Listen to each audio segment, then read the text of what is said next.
నేనే రైటు అందుకే కట్ చేశా జుట్టు. ఇది కస్తూర్బా గాంధీ బాలికల విద్యాలయం ఇన్ఛార్జ్ చెప్తున్న మాట. మాడుగులలోని కేజీబీవీలో 15 మంది అమ్మాయిల జుట్టు కట్ చేయడం ఇప్పుడు వివాదం మొదలైంది. దీంతో ఆ వివాదంపై ఆమె వివరణిచ్చారు. దీనికి పూర్తిగా ఆపోజిట్గా ఆ బాలికల వెర్షన్ ఉంది. ఇంతకు అక్కడ ఏం జరిగింది?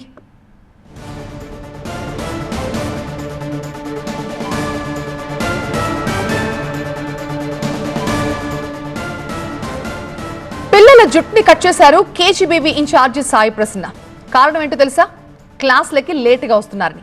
పదే పదే ఎన్నిసార్లు చెప్పినా కూడా ఇదే రిపీట్ చేస్తున్నారన్న కోపంతో జుట్టు కట్ చేశారు.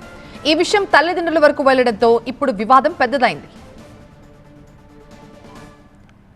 అల్లూరు జిల్లా జీ మాడుగుల మండలంలో ఉన్న కేజీబీవీలో 15 మంది విద్యార్థులకి జుట్టు కత్తిరించారు.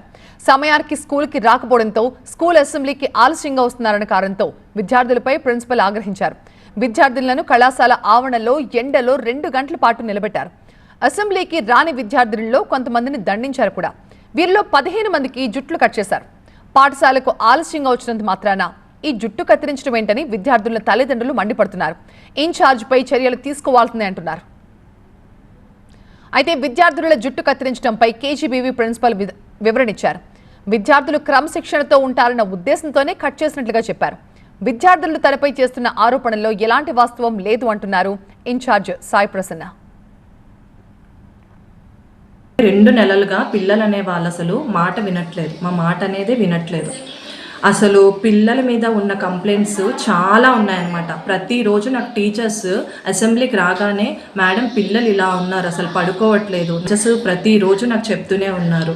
అండ్ మా వాచ్మ్యాన్స్ మేడం అబ్బాయిలు వచ్చేస్తున్నారు, గోడలు దూకి మేము ఎంత కంట్రోల్ చేసినా నా మీద బాంబు వేసేస్తామంటున్నారు మేడం అని మా నైట్ వాచ్మ్యాన్ చెప్పారు. నాకు తెలిసి మేము 2 సార్లు నేను పోలీస్ కంప్లైంట్ కూడా ఇవ్వడం జరిగింది. మా స్కూల్లో అబ్బాయిలు వస్తున్నారని 2 సార్లు జీమాడుగుల పోలీస్ వాళ్ళు కూడా మా దగ్గరకు వచ్చి పిల్లల్ని హెచ్చరించడం కూడా జరిగింది. టీచర్గా మేమైతే డిసిప్లైన్గా నేర్పిద్దామన్న ఉద్దేశంతో 2 నెలలుగా మా టీచర్స్ మేమందరం చెప్పి విసిగిపోయి ఆ రోజు నేను కల్లారా చూసి 1 గంటకు వాళ్ళు జుట్టులో విరబోసుకొని భోజనం టైంకి కూడా రాకుండా తిరుగుతుంటే నాకు కొంచెం చిరాకు వచ్చి వీళ్ళు ఓన్లీ కాన్సన్ట్రేషన్ చదువు మీద కాదు కొంచెం బ్యూటీ మీద కాన్సన్ట్రేషన్ చేస్తున్నారన్న ఉద్దేశంతో ఇలా చేస్తే కొంచెం భయపడతారన్న ఉద్దేశంతో నేను చివర్లో కొంచెం కట్ చేశాను తప్ప నేను ఉద్దేశపూర్వకంగా ఎవరికి కట్ చేయలేదు.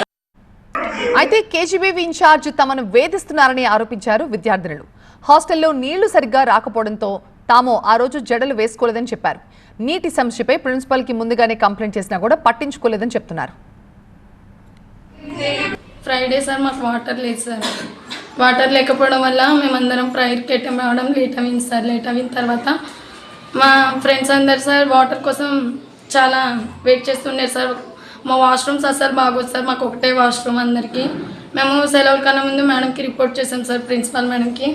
కానీ మేడం మేము పట్టించుకోలేదు. అప్పుడు ఫ్రైడే ఏమైందంటే సార్ లేట్ అవ్వడం వల్ల ఎవరు జడలు వేసుకోలేదు సార్. ఒక్క జడ వేసుకున్నాం, అది కూడా అల్లుకున్నాం సార్. అప్పుడు మేడం ఏమొచ్చి మార్నింగ్ ప్రేయర్కి కొంతమంది అటెండ్ అవ్వలేదని పనిష్ చేశారు సార్. తర్వాత హెయిర్ కట్ చేశారు సార్. కట్ చేసిన తర్వాత అది కూడా చాలా బలవంతంగా కట్ చేశారు సార్. తర్వాత మా ఫ్రెండ్స్ అందరు చాలామంది దాక్కున్నారు సార్. దాక్కున్న వాళ్ళందరినీ వెతుక్కొని వచ్చి మరి కట్ చేశారు సార్. ఏంటి అని వచ్చేసారు. నా హెయిర్ కట్ అయిన తర్వాత మా బ్రదర్ వచ్చేసారు, ప్రిన్సిపల్ మేడంతో మాట్లాడేస్తారు. దాని తర్వాత అక్కడ సంబంధం లేని విషయాలు మాట్లాడేస్తారు మేడం గారు. నా గురించి అబ్బాయిలు వస్తున్నారని, నేను ఫోన్ యూజింగ్ చేస్తున్నానని, సెకండ్ ఇయర్ వాళ్ళే ఫోన్ యూజింగ్ చేస్తున్నారు, వాళ్ళ కోసమే నైట్ టైమ్స్ బాయ్స్ వస్తున్నారని మాట్లాడేస్తారు. మా చెల్లి గురించి వచ్చారా, మీకు ప్రూఫ్ ఉంటే మా చెల్లిది అదే వచ్చారని చెప్తున్నారు కదా, ప్రూఫ్ చూపించండి అంటే మేడం గారు మాట్లాడలేదంట సార్. వాయిస్ రికార్డ్ మా దగ్గర ఉంది సార్, మా అన్ని దగ్గర ఉంది సార్ వాయిస్ రికార్డు.